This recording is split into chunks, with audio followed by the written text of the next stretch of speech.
Crown-Indigenous Relations Minister Marc acknowledged the problem Thursday. We're failing as a country, and to the extent that responsibility falls in part on the federal government, we have to look at it through that lens. At the same time, he says seriously tackling MMIWG's calls for justice won't happen overnight. This is something that it's not an excuse for an action to say it won't get solved overnight, but if you think it can be solved overnight, you're kind of misunderstanding the gravity of the situation. So these are investments that can't be measured in one budgetary cycle.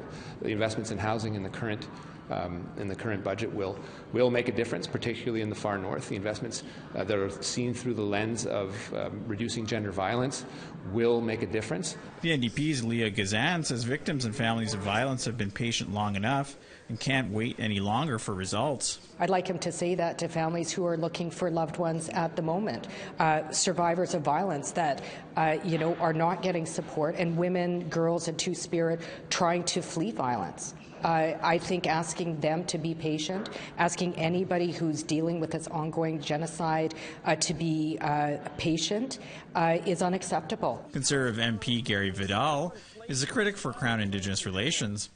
He says because the Liberals have fallen so short on their promises on MMIWG, they run the risk of breaking the public trust. Something he says is desperately needed when it comes to relations with Indigenous people. They typically have overpromised and underdelivered on so many things, right? There's lots of announcements, there's lots of photo ops, there's lots of promises, but they end up being a little short on kind of getting it done. And so, maybe that's a transition in strategy to say, hey, let's be careful that we stop this over-promising and under-delivering, because the ultimate consequence of that is that trust is lost with people, right? Last year, the government released its National Action Plan on MMIWG with 7 priority areas.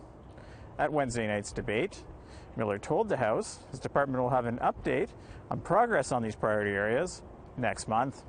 Fraser Needham, APTN National News, Ottawa.